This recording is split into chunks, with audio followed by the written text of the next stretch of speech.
Okay, hello everyone, good afternoon. Thank you all for coming. This is the last guest speaker workshop that we have for the NFLP. This is Ms. Oiesen. She is the founder of Genealogy Heroes, and she will teach you how to put your book together and all that good stuff. If you have questions, please ask her. She's ready to help you all out. Okay. Thanks, Ryan.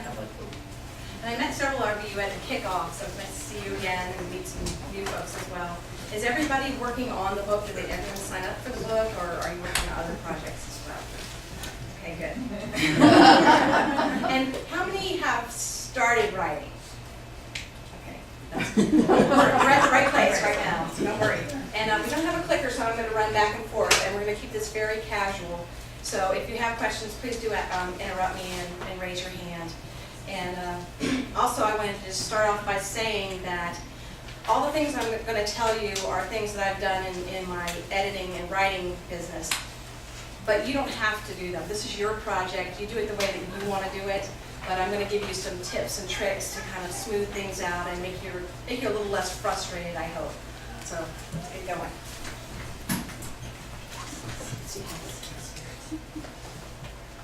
Okay, so these are our goals for today. Is we're going to organize the flow. We're going to pick a topic, and then we're going to organize the flow of your book. And I'm going to tell you about how you can go ahead and start writing, even if you're not done with your research, because your writing will direct what you need to research, because our research is just never done. So we'll talk about that. And then also, if you are writing a book that's going to be read by people who care about genealogy, what are some of the things that you need to include in your book that's going to be of interest to them? And then source citations. I'm sure by now that you've read a lot of things online that you wonder, where did they get this information? This information is wrong. You know, if we put where we got that information, then we have a credible book we're going to have. And then also I'm going to give you some guidelines for laying out your book to make it pretty and more attractive.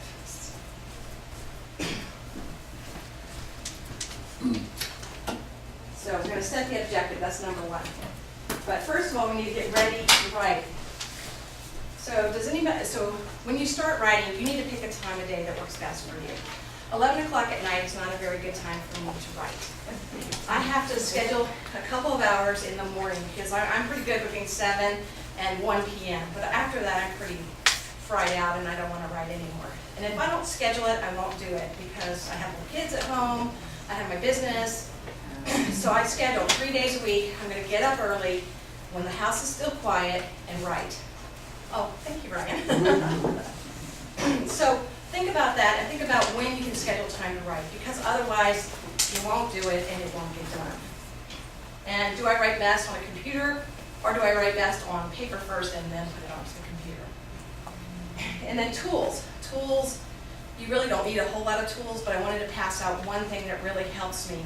Have you ever gone to bed, it's about half an hour later, and you think of a really good idea, and you say, okay, I'll write it down in the morning. You get up in the morning and what? You've forgotten it. So I wanted to pass these out so you can have a little notebook. Just pass it around to keep with you. So thank you.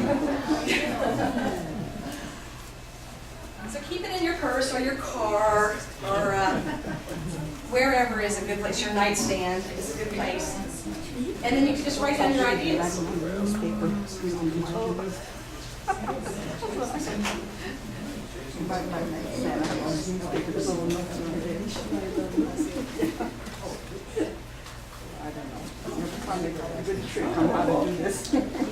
I also talked about scheduling time to write.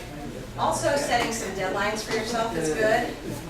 Once you get your outline done, which I hope you'll be able to do in the next few days, is start thinking, okay, well, chapter 1, I'm going to spend 5 writing sessions on it, and then I'm going to be done by the end of September, or work back from whatever your deadline is.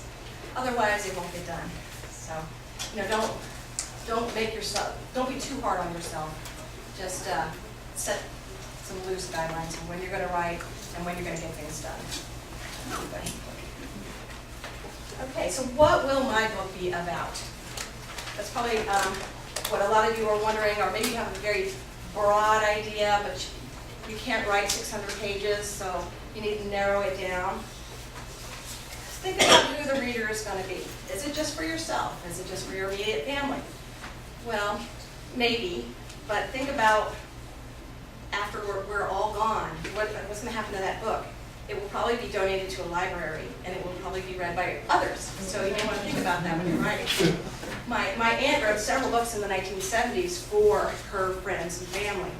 And I can go on this world catalog of libraries, and I see her book in Texas, all over the country. It's been donated. So I don't think she realized that when she wrote the book. So, and what do I want the reader to learn about my family?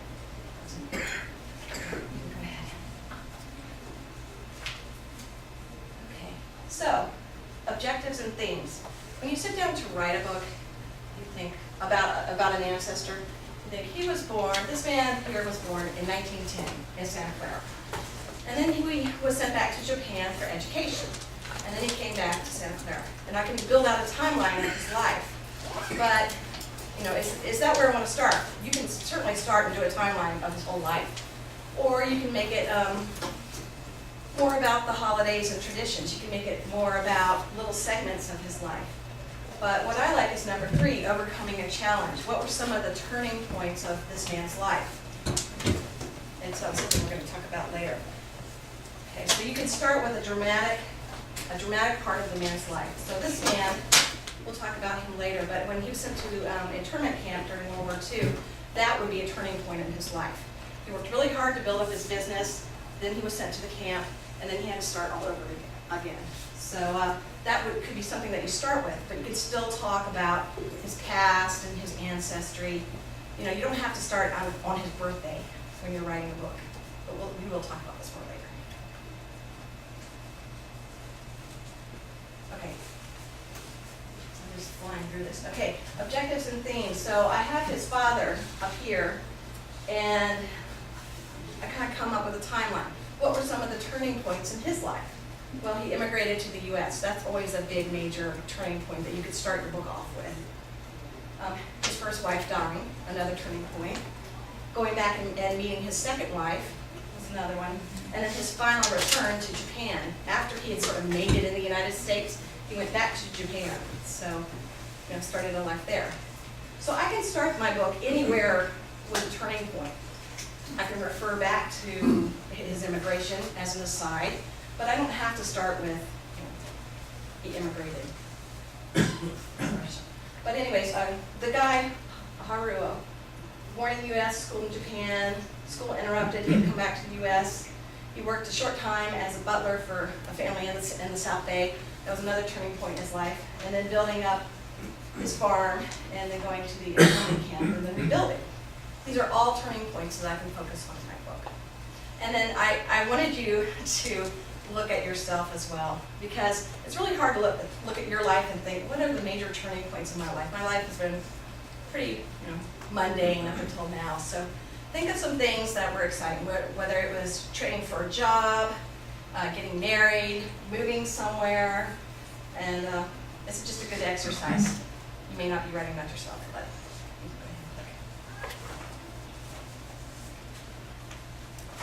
now here's an idea that if you don't want to write about an ancestor's life from beginning to end, you could piece together little short stories about your family.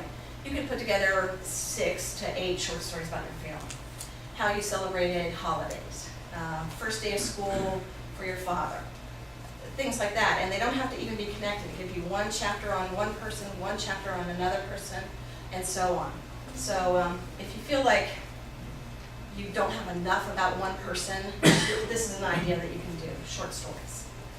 And that's just an example that my father told me about how they used to take their shoes off for the summer and go barefoot all summer, and then they came back and their shoes had molded and were too small for them.